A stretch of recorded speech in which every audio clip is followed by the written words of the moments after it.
તાપી જિલ્લામાં વન્ય પ્રાણીઓની માનવ વસાહત તરફની અવરજવર ચિંતાનો વિષય બનવા પામેલ છે. મોરદેવીની ઘટના બાદ હવે વાલોડ તાલુકાના બુટવાડા ગામના કોહલી ફળિયામાં વહેલી સવારે એક કદાવર દીપડો તબેલામાં ઘૂસી આવતા ગ્રામજનોમાં ભયનો માહોલ ફેલાયો હતો.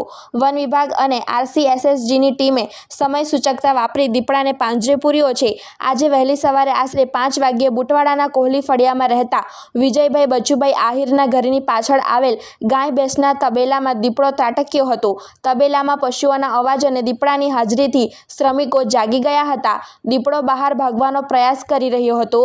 તે દરમિયાન તેણે એક કામદાર પર હુમલો કરી તેના હાથમાં પંજો માર્યો હતો, જેનાથી કામદારને ઈજા પહોંચી હતી. હુમલો કર્યા બાદ દીપડો ફરીથી તબેલામાં જ સુરક્ષિત જગ્યાએ ભરાઈ ગયો હતો. ઘટનાની ગંભીરતા જોઈ તુરંત જ વન વિભાગને જાણ કરવામાં આવી હતી. વાલોડ વન વિભાગ ટીમની સાથે RCSSGના મેમ્બર ઇમરાન વેદ અને બંટી ગામિત તાત્કાલિક ઘટના સ્થળે દોડી આવ્યા હતા. સંયુક્ત ટીમે દીપડાને ઘેરવા માટે તબેલાની ફરતે મજબૂત નેટનું પ્રોટેક્શન ગોઠવી દીધું હતું. પશુ ડોક્ટરની હાજરીમાં દીપડાને બેભાન કરી સહી સલામત રીતે પાંજરે પૂરવામાં આવ્યો હતો. રેસ્ક્યુ બાદ દીપડાને વાલોડ નર્સરી ખાતે ખસેડવામાં આવ્યો છે અને ઉચ્ચ અધિકારીઓને આ ઓપરેશન અંગે વિગતવાર રિપોર્ટ સોંપવામાં આવેલ છે.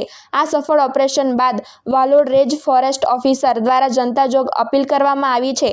તાપી જિલ્લાના વિવિધ વિસ્તારોમાં દીપડાની હલચલ વધી રહી છે. ખાસ કરીને વહેલી સવારે અને સાંજના સમયે ખેતર કે સીમ વિસ્તારમાં જતી વખતે સાવધાની રાખવી. પશુઓના તબેલા અને રહેણાંક વિસ્તારમાં અંધારું ન રાખતા પૂરતી લાઇટની વ્યવસ્થા રાખવી. કોઈપણ વન્ય પ્રાણી દેખાય તો તેની પાસે જવાને બદલે કે ટોળું વળવાને બદલે તાત્કાલિક વન વિભાગને જાણ કરવી. વન વિભાગ અને સહયોગી ટીમની આ ત્વરિત કામગીરીને કારણે બુટવાડા ગામમાં મોટી જાનહાનિ ટળી છે અને ગ્રામજનોએ રાહતનો શ્વાસ લીધો છે. બ્યુરો રિપોર્ટ, તાપી સ્વરાજ ન્યૂઝ, તાપી.